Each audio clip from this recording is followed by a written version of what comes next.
We've got a stacked show We do coming have up. a stacked show. We are going to we're going to see you. Thankfully, you in the brand new leotard, the special edition from Sylvia P. Tell us the story behind this. Yeah, it's going to be a bit of a recreation because I am about 20 kilos heavier than what I was at the Olympics. So that original leotard certainly and me both.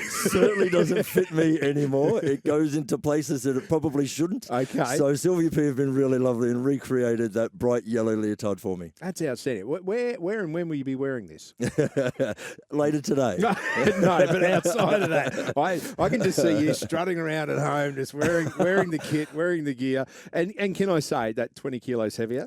Muscle weighs heavier than fat, right? So that's where your 20 kilos has come from. Don't worry. I was a very skinny, hungry, hangry athlete back then because it was a tough gig getting down to a particular weight level that my coach thought I needed to be. But guess what? It worked for me, so I was happy to do it. We're going to get into everything around the leotards that both the men and women wear. Very, very different styles. And when it comes to, I guess, kit that athletes wear from footy to swimming to cycling, athletics, there's performance-based, but not so much in gymnastics. We're going to get into that. It's about the look, isn't it? It's about the presentation. Presentation. Yes, that's it. It is about the presentation. So you've got to look good, you've got to feel good as an athlete.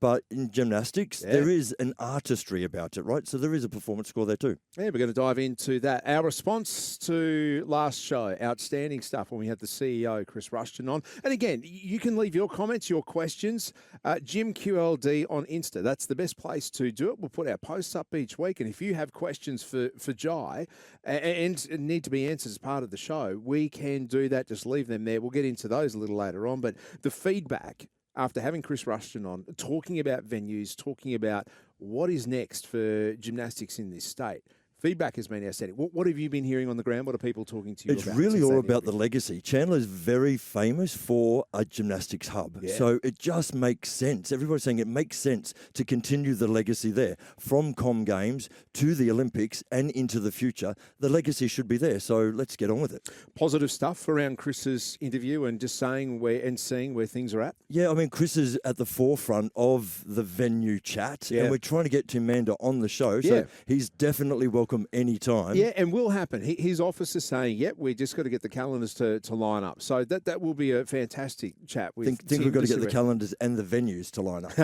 Very true. Well, speaking of venues, what we saw out of the Com Games 2018 on the Gold Coast, we now see the Gold Coast as the hub for the Nationals.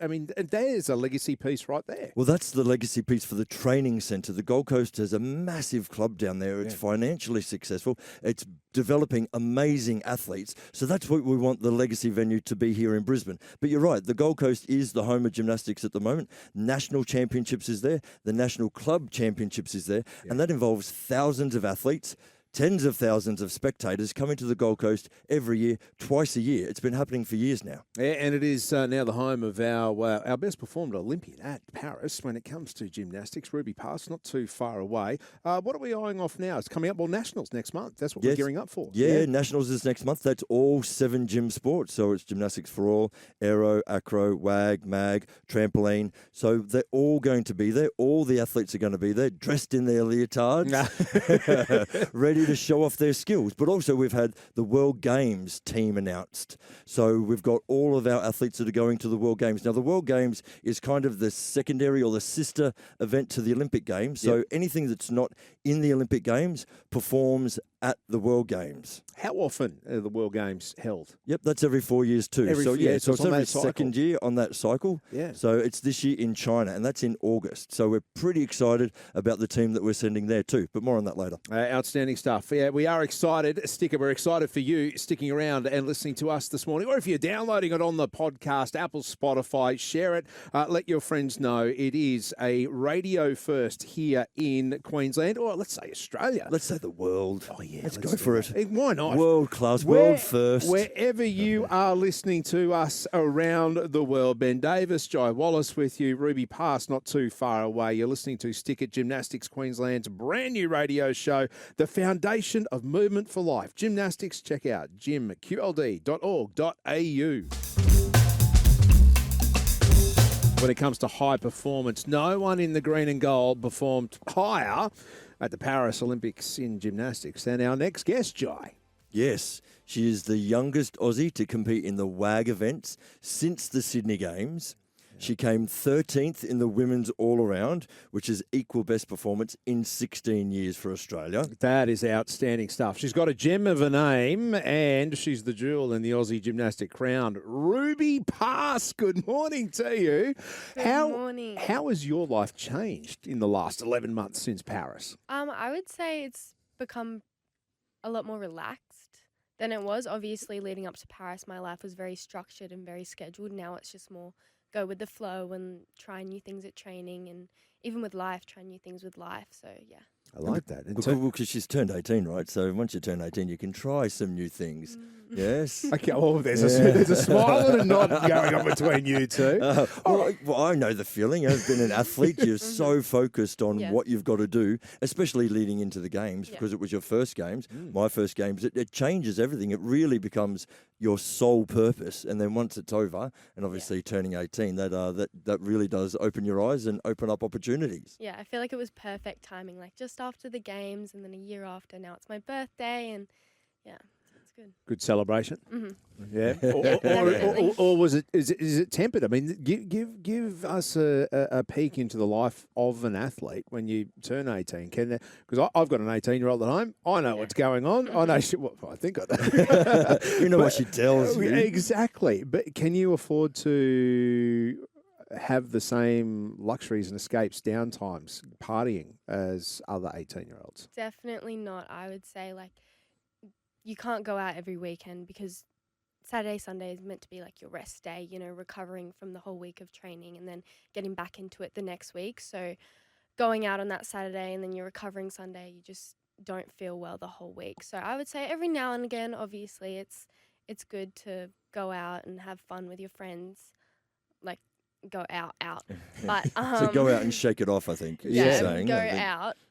But yeah, the weekends usually spent relaxing, going to the beach, hanging out with friends, but not going too crazy. Because remember, the girls train for 4 apparatus. So it's not just one apparatus, it's actually doing that 4 times over through each day, through each week. So by the time you get to the weekend, all you really want to do is lie down and have a rest, really. What's that look like training-wise? Because I know we've got you on the way to training, so thank you for stopping in and having a chat. But what does that look like training-wise? Do you do one apparatus a day? Do you have to combine them all together? What's a day look like for you at training? So I train 3 mornings a week.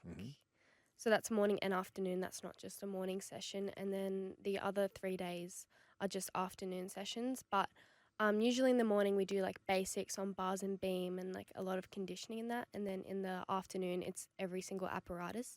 That's just for WAG. I think MAG only do, because they have 6 apparatus, I think they only do 3 each day. But I think that's dependent on the club. And how long is each session? Each session, it depends. So when I have a morning session, it's 2.5 hours in the morning and 3 in the afternoon. And then on the days where it's just the afternoon sessions, it's 4 hours. Is that similar to what you were doing back in 99, 2000? Yeah, absolutely. Yeah. Because we went from just being a backyard trampoline sport into the Olympic Games. We were thrust into the spotlight and we were training for gold. So we were going hard at it. I remember asking my coach if we could train 3 times a day because he thought I was crazy. We tried it. It wasn't. I think you're crazy for that, honestly. It didn't work, let me tell you. I tried it for a week and I was absolutely knackered and training wasn't going well at all. So always listen to your coach because they definitely know best. But yeah, you do take it professionally and you do spend so much time training. Just that's all you're doing, training and eating, and of course going to school. Well, actually, yeah. You don't have to. You don't have to do that now, do you? I don't. Well, because I'm from New South Wales, our ages are a bit different with school. So technically, I'm meant to be in year 12 still, but I have dropped out. I just think before Olympics, school training for the biggest competition of my life, it was really hard to get there. So. And then now I'm just way too far behind. So okay, well, on that, because I'm sure there's a lot of young gymnasts listening now who may have to face that same challenge, that same question. What does that look like for you now, and the basis of that decision, besides being too far behind? I mean, that would have been a big sit down with to think about what the future holds outside of gymnastics. Yeah, my parents have always been really supportive when it comes to school and gymnastics. Like, they've always taught me you can get an education later in life, but you only have one opportunity for gymnastics. So just focus on this right now. Like, it's always kind of been gymnastics first over school, which I know is a bit like most parents wouldn't agree with. But I'm so grateful for my parents for that. Yeah, I just think with school and gymnastics, it was like I had to prioritize gymnastics right now at this point. And I'm not very much of a school person. So yeah, So it was a pretty easy decision for you. it was. Yeah. What else do you do outside of gymnastics? What takes your fancy? What do you like to do? So I was doing school right up until Olympics, and then after I just didn't go back because I've kind of had a bit of a year off. So now I'm looking to like broaden my schedule and that. So I'm looking for a job, and next year I do want to go to TAFE and study justice studies. All right, let's go down that track. I mean, how hard is it to be a full-time athlete and then also have a job, or at least try and get some money in? I mean, because everyone needs money to survive. So that's a big balance. That's a big juggle. Most of the time during like my sessions and that, all I want to do is like go home and rest, like Yeah. sleep in my bed. Well, that's the thing. It's recovery is a big part of, Yeah. 100%. of high performance. Yeah, but earning money is definitely necessary Yeah. to survive in life. But I'm grateful for my sponsors because I do earn money from them, Sylvia P and Heart Sport. Well, that's brilliant. Great, Yeah. great to have them on. Great to have them on. Absolutely. board. Now, Yeah. Sylvia P are all about leotards and uniforms and things like that, and Heart Sports equipment, sports equipment. Yeah. So that's great. Yeah, it is. I absolutely adore Sylvia P. They've really helped me through my gymnastics career with a lot of things, and same with Heart Sport. So Sylvia P, that leads back into the leotard question that we were talking about before, right? Yes. It's about that presentation. And as an athlete, you want to look good. It doesn't matter what sport you're in. You actually want to look good and feel good. Yeah. But there's no performance element to it. There is an artistic element to it, but no performance element. Tell us, how expensive are the leotards?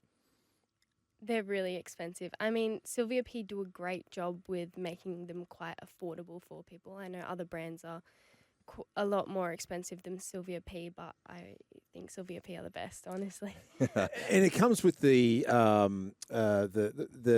jewels on it, the sparkle, the bling. That's the expensive part, isn't it? Yeah, the And- Swarovski crystal. Yeah. Especially for the rhythmic gymnasts. Yeah. I mean, the rhythmic gymnasts, they have to hire their leotards because they're so expensive, each one. And, of course, they are a team and they change their leotards pretty much every competition. So they've got to go back and rehire new ones. They can't afford to do that. Yeah. Ruby Pass, our guest this morning. Yes, Australia's highest placed gymnast in Paris, 13th. That was unbelievable to see you do that. What was it like for you though? That experience as a 17-year-old, as you said, leading into school, and all of a sudden you're there alongside Simone Biles and trying to hunt her down. How many times have you watched it back? Did you feel you're in the moment? Was it surreal? Take us through that experience.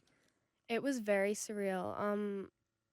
So the year before, it was just all about like Olympics, like because our qualifying process was very different. It's not like there's just one event and that's how you qualify. Our qualifying process was based off of the whole year. So it's like really the whole year leading up was very like Every competition matters. Yeah. Every competition matters. So that was really stressful. And then, so at the end of the year, you kind of everyone kind of knew the team. Like we have a bit of an idea based off like the places and how well we did and the team that went overseas and that. So that was very, like we kind of knew and then we found out and it was very surreal. Like I think that's the only word I can describe, like very surreal.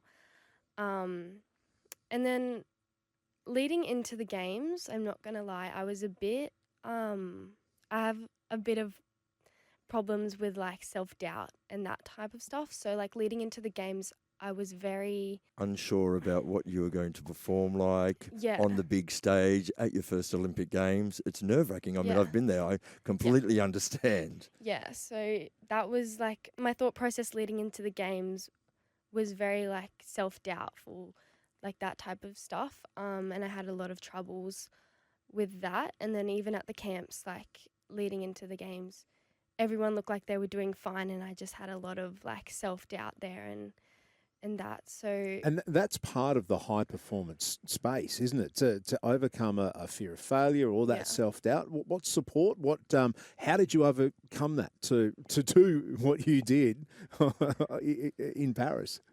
a lot of sessions with my sports psych. Yeah. Definitely, like every week I was talking to him, and he really helped me through that. Also, just being really open and honest with my coach about, hey, look, I'm trying my best, but I'm feeling a lot of doubt right now.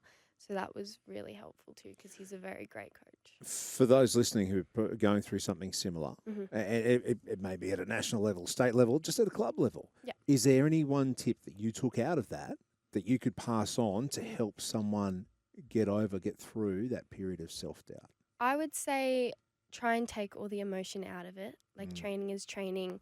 Go in there, do your 3 routines, 5 routines, whatever you have to do, and go out. Like, it's just a period of time where you feel like this. So try and take all the emotion out of it. And I think it's really important that you were very open and honest with your coach too, right? It's no good keeping it inside, because then that just really does affect your performance level on the day. And many athletes, you see them out of the Olympic Games or World Championships, they look confident as, right? But let me tell you, being in that position, you are nervous as anything on the inside. But literally, it is an exterior that you have to put on because it's the big show. But there's a lot going on in your brain, and there's a lot of elephants going on in your stomach too. Elephants, butterflies, but it just shows that it matters and how passionate you are about it. That's why they exist. Jai asked you before about what you're doing outside of gymnastics, because that's as important as your training. I think, and I've heard, that having an escape that you can actually focus into. When you're in the village, when you're in the games itself, what was your escape? Could you get away? Was there anything you did, locked in on, saw, spoke to, just to get away from that pressure of high performance when you were in Paris in the village? Our schedules were really all over the place. So because we competed so late at night, I think our session started at like 9 p.m. was warm up or something ridiculous like that. We trained at that time as well. So just preparing for the games. So basically we would wake up really late because we got home from training the night before at like 12 p.m. So we would wake up around 9, have breakfast, and then just like relax before training in the in the night time. Yeah. How did you go not being in the village? I know there was a very controversial call by the AOC, making sure that the athletes were in and out of the village very fast, because it's expensive, of course. But being in Sydney, we were very lucky because we got to go in before the opening ceremony, and we were there the whole time for over 2 weeks in the village. So we got to experience the whole Olympic Games. And I know you guys had to get in and get out. How did that feel? Well, I think we were actually like the longest staying sport in the village, because our competition was right as like the day after opening ceremony or something. Well, gymnastics basically runs for the Yeah. whole entire 2 weeks. Yeah. So we were allowed to stay as long as our sport was continuing. So just because we were done didn't mean we had to leave. Yeah. So that was actually pretty good. I think we were in there for like 3 weeks or something, and then we were out for a week, and then we came back for closing ceremony for a couple days. Oh, that's awesome. What was the best part of village life? Everything was free. I would say that was the best part. Free everything. Yeah. Well, the fun part for us at the Olympic Village was seeing the little gymnast, after they've finished, chowing down on McDonald's because they hadn't either seen it or had it for such a long time, or watching the big weightlifters. They were just eating salads before their events because they had to make weight limits. It was just this juxtaposition of what was going on. What was the food like in Paris? I'm going to be honest, not the best. I have a lot of problems because I have a lot of allergies. I'm anaphylactic to a lot of things, so that was really difficult for me. Always had to carry my EpiPen. Luckily, no allergic reactions in the village. Yeah. Now, I do know that the AOC brought in their own chefs because the food in the village was not up to par. Yeah, well, going into the village, Emily Whitehead had also been to Tokyo Olympics, so she was kind of prepping us for everything, and the food's so amazing and this and that, and then she got there and she was like, okay, this is not like Tokyo at all. Well, we were so excited to be in the village in Sydney and the food hall. It was amazing. Really? It was amazing. Wow. It was just anything, every time, 24 hours, whatever you needed, whenever you needed it. It was fantastic. Yeah. So Australia can put on a good No, game. absolutely. So Brisbane's going to put on a good show. Yeah. Ruby, we have got you on the way to training, as I said, so thank you for doing that. Training's on the Gold Coast now, which is, and John and I were speaking about this earlier in the show, that it is now, well, it's the legacy from the 2018 Commonwealth Games where you're training and also the venue there. So we know how important legacy pieces are in this sport. Yeah, definitely. So I think my venue that I train at now was for Com Games. So that's really inspiring, I think, just knowing that the Com Games was held there, and hopefully I'm at my first Com Games next year. I haven't had an opportunity to do that, so I'm really excited for that. And it's not only legacy venues, it's actually legacy equipment, because all the equipment there is Com Games blasted with it all over the place, and that's actually spread all around Queensland, been into just junior clubs and to state level clubs, because that equipment has to go somewhere, and those legacy pieces for the junior athletes get so excited to perform and train on the legacy pieces that were provided by the Games. So the legacy isn't just about venues, it's about equipment and about the next generation. And considering that inspiration coming through, you're now an inspiration to the next gen coming through. Like you used to look up to Alana, and I mean, has that sunk in yet? No, I would definitely say no. It's kind of like a full circle moment. It's crazy because when I was younger, I got Larissa Miller to sign my guard bag, and now people are doing the same to me, and I'm like, it's just crazy, Now, speaking of other gymnasts, now there's been 6 gymnasts have gymnastic moves named after them. That's a pretty high honour in the gymnastic space.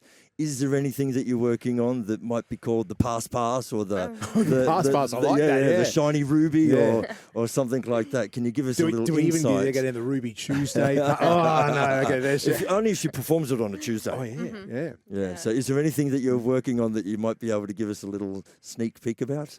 There is not, unfortunately. I'm so sorry. But oh, well, that's now. When you go to training, I'm Yes, sure exactly. after this You're gonna be thinking conversation, about you're that. going to be thinking about it. I'll be working on some stuff, doing some new moves. But no, I've tried to upgrade a fair few things over the past year that I've had off of competitions, but none of my own skills. Yet. Yet. I mean, I know you've got a long history, a long future ahead of you, so maybe in the future there could be something. Maybe in the future, that would be really cool. But it's also really hard to create a new skill in your head, let alone do it, actually perform it. That's what coaches are for. Yeah, that's right. And the last 2 gymnasts that have had moves named after them are Queenslanders. So again, Queensland is leading the way in gymnastics. Yeah. This is what we love to see. Ruby, we love and have loved having you here in studio with us. It's been an absolute pleasure for you to be on, for us, to have you on Stick It, and also what you are doing within the community, inspiring the next generation as being part of the current generation as well. Com Games, that is on the radar. What is the most immediate thing for you before we let you go? Nationals is in a couple of weeks, so I'm prepping for that right now. It's kind of hard getting back into big competitions after a year off, so I'm struggling a little bit, but we're getting there. Routines are coming into place. And of course, there's World Championships at the end of the year. That's on the radar too. I'm really excited for World Championships. Hopefully, I get the opportunity to go. But yeah, that would be like my first international comp in well over a year, and I haven't travelled at all, and that is honestly my favourite part about gymnastics. It is pretty cool to be able to travel a lot when you're an athlete. It's pretty great. cool. That's brilliant. I mean, you do travel in economy, but... I know. We were trying to get business tickets for Olympics, but we just missed out on that one. Unfortunately, gymnasts are small, so they can actually pack into the smaller seats down the back. The basketballers and the swimmers, they get the front seats because they need the room. Yeah. Ruby, we will be seeing you at the Worlds. There we go. We're thinking positively here. Yes. Good luck for the Nationals coming up, and good luck for that move. I want you to report back absolutely. on those new moves that you are starting. The pass, the pass, or the shiny Ruby. Or See, it works, right? Yeah, I think so. Marketing geniuses we are. There's a line there. We're going to stick. We're going to stick with Stick It, though. That's right. Gymnastics Queensland, brand new radio show, the foundation of movement for life. Check gymqld.org.au. This morning, Ruby Pass, what a talent she is, and gym sport, what she does, like that's what I want to dive into now and get it from your point of view. Women's artistic gymnastics gym sport. That's what that's Ruby's gym sport. That's right. There's a lot that goes into this. It's 4 apparatus for her. What she was doing in the all round at Paris. There's a lot that goes into this. Absolutely, and like she was saying, it takes every day she's training up to 7 hours because she's got so many apparatus to train for. Yeah. I mean, there's beam, floor, vault, and uneven bars. So they're probably the most famous of the gym sports. The women's, I was going to say the women's game, but the women's event, the WAG event, that's the biggest of the gym sports. So that's probably what everybody knows the famous gymnasts for. Nadia Comaneci, Olga Corbett, Simone Biles. She's super famous. Talking about 30,000 followers for Ruby, Simone's up in the millions. So she is world famous. And that's what excites us about the Brisbane Games, because gymnastics could provide the world with an Australian face that becomes the face of the Games. It won't just be a gymnast. It'll be the face of the Olympics, of the Brisbane Home Olympics, and it could be Ruby. I'm glad you touched on that with the Ruby and her followers. So 30,000 plus on Instagram, TikTok's exploding. She was one of the biggest jumps in follows, in engagement on social media coming out of Paris from the Australian team. There's something special brewing there. All right, now tell me about doing the different apparatus. Are they transferable skills, or does each one need to have the precision that you can only use on the bars as opposed to the vault and as opposed to beams? Well, have you ever done a cartwheel? I have tried. Now, you said you've got a daughter. I'm sure she's done a cartwheel. Oh, yeah, 100%. Yes, of course. Yes. Now, everybody's tried a cartwheel either in the park or at gymnastics. Yeah.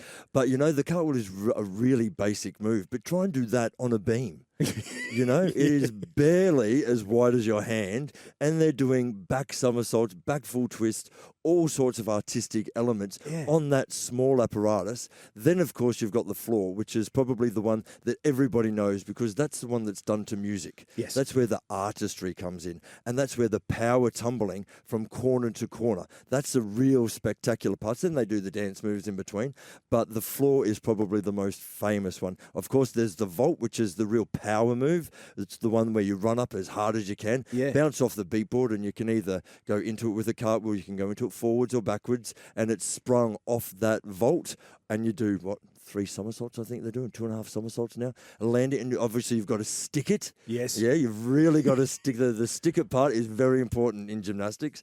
And then the uneven bars. That's what Nadia Comaneci got her 10s on.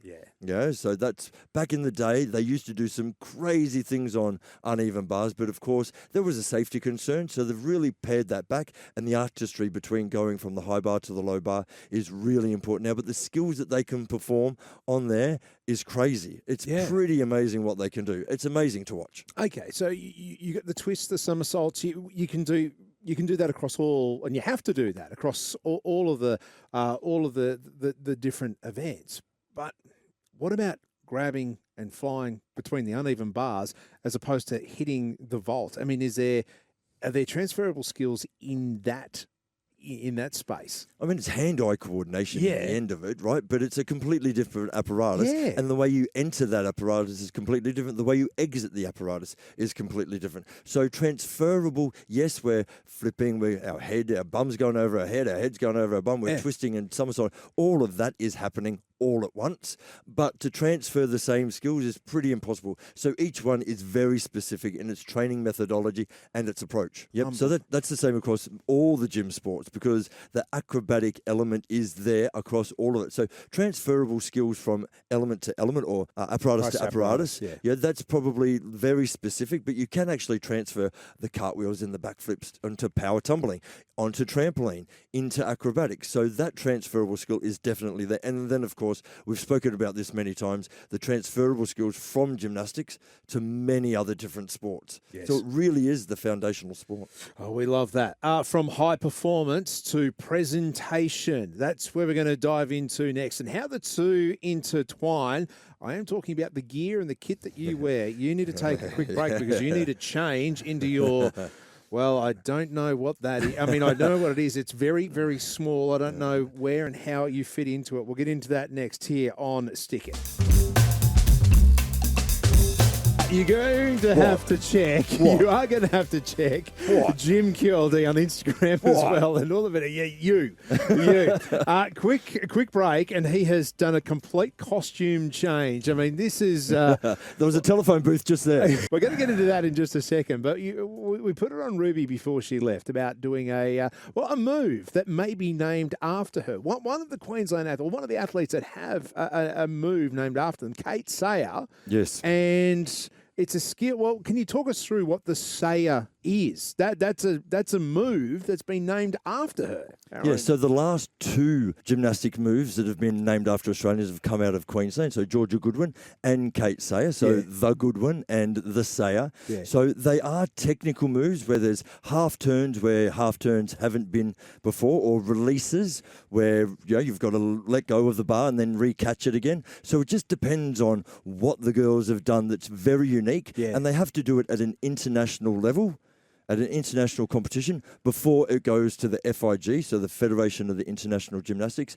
for them to approve it. Because obviously having a move named after you that is forever named after you is a pretty prestigious moment. So, and only 6 Australians have had that after them. But I was actually really? the first Australian to do, well, the first person in the world to do 2 triple somersaults with multiple twists on the double mini trampoline. So that should have been called the Wallace.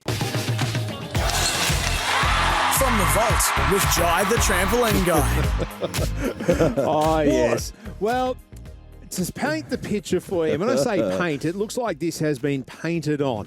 We have, thanks to Sylvia P. They do great work with the leotards for gymnasts in 2025. Yes. In 2000, Yes. 25 years ago, Yes. the kit that you were wearing, winning silver, our first and only Yes. Olympic medal at a Games. Sadly, you lost that kit. Yeah, so you lost your leotard during the floods. Yeah, most of my Olympic gear actually got lost in the flood, so I don't have a lot of it anymore. But Sylvia P. Were very kind to recreate this bright yellow creation. The sensation. Is that the nickname for well, it? Let's go with that, yeah? Let's go with that. But the way this came about is when you go to the Games, especially at the Sydney Games, we were given, especially coming from a sport where we're given nothing, so we were just given everything. The kit that we got, the uniforms that we got, that was all just so special. But I actually turned up to get our leotards, our competition gear, and I looked at it and I went, that's boring. So because it was just this, the colours is bright yellow that I'm wearing, and this sort of this teal greeny kind of colour. Yeah. So everything was this green colour. Nothing else was there. It was all just green, and the pants that we wear, that was just white or blue. So I didn't think that went well. Blue, and, being a big homo and designing my own leotards beforehand, I'd turn up to competitions with the craziest outfits, and everybody be doing this, but everybody remembered them. Okay, well, let's step us through this. So you get to have a say in the leotard or the design of what you wear? We used to. Oh. So now, because obviously there's sponsors involved, and if you make a final, they want to make sure that you're wearing their gear. Yeah. So Ruby was just telling us that they actually do get to decide on what they get to choose and how they get to design them, which is great for them. Yeah. But I know that generally the boys and other sports don't. We get given the leotards, but of course they're expensive to buy too. You don't want to be buying multiple different ones. But because I used to design my own, and one of the other athletes' mums, she was a sewer, so she used to put them together. I used to have flames going up here and sort of twirls and swirls and different shapes and different colours that didn't go, but I thought. But obviously the fashion choice, either it's a real hit or a real miss. All right. So, and that is about presentation rather than high performance. Yes, because we don't get marked on what your leotard looks like, but the way you perform, you want to look good, right? Obviously, you want to look good for everybody, but you want to look good for yourself. So sometimes it works, sometimes it doesn't. It can't be baggy. I mean, it's got to be fitted. We're not talking super suits like what the swimmers wear, the skin tight stuff. But I mean, this gear is skin tight. Like, it looks like it's painted on you. Thank goodness that I actually lost the other leotards, because they certainly wouldn't fit anymore. They would be riding up in places that you would be really worried about. Oh, right. Yes, because they are tight. They are designed to be tight because there is an aspect of performance to it, but there's no artistry, of course. And you don't want it getting in the way. You don't want to get caught on any of the equipment. So obviously course. it's got to be tight Yes. and concise. Yes, you can't get it snagged on an apparatus. That could be that. Would No, be, and it does happen. That's why girls have particular hairstyles that they wear because Yeah. that avoids getting caught anywhere. It's Okay. not because that's what they want to do. It's part of the performance. All right, I'm not saying wardrobe malfunction, but let's get into the gear that you wear. Is it? You hear stories of. I'll go back to the swimmers. They sometimes have to have baby powder to get into their suits, and that can take sometimes half an hour. Yeah, to get in, and they can wear it once. Not once. They can wear it only 3 or 4 times, and then it loses its. It gets too baggy on them, or it loses its tightness. I even go back to 1980 when we played when Arthur Beetson played State of Origin. You see him run out and he's got resin on his jersey, and that's to make sure the ball doesn't slip off your jersey. Now, obviously, they have grippers and different jersey designs now for football. What is something? Is there a trick of the trade? Is there something that you can tell us about leotards in gymnastics that that you wouldn't think of, or that they do to? I don't know, to make the performance better, make it easier to actually have that high performance factor. Well, the boys wear shorts or pants, Yeah. so there's no real wardrobe malfunction that can happen there. So, but most of the girls, because they're wearing leotards, and that's in the swimmer's shape around their backsides. Yeah. So sometimes that used to ride up. So what they do is actually use hairspray and put that on their skin, and then tap down the leotard to make sure that it doesn't ride. Oh, doesn't so ride, like it an gets sticky. adhesive. Yeah, okay. And what about with all the jewels and the sparkles and the bling that they have to wear on their kit as well? Yeah, so the ones that really have the jewels and the sparkle are the rhythmic gymnast, and they're the ones that cost thousands of dollars with all the Swarovski crystals. But they're literally judged on artistry there. They have to look the same. It goes with the colours of their apparatus. So the hoop or the ribbon, you'll see it's all colour coordinated because, again, they get judged on that. But again, it's thousands of dollars, so nobody can afford that. So they actually rent them. Rent them. They rent them. They can only afford to rent them. So there's a warehouse that's full of these amazing leotards that are all for rent because the kids can't afford to buy them.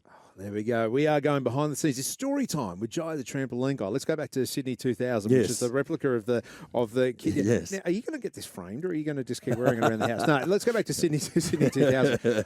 What you wore in competition as opposed to the final, so that was different. The preliminaries and the final. So again, I turned up and we got all this gear, but I looked at the leotard and the competition outfit, which is probably the most important piece of kit that we got. And I looked at it and went, that's boring. And because I've been designing my own, I went, can we do this and can we do that? And they ummed and ahed, and I kind of went, really? Come on, this is my first time. Can you please? And so they decided to switch the colours around for me. So the green, where the yellow is, there was green, and I just got green longs, so it was all one colour.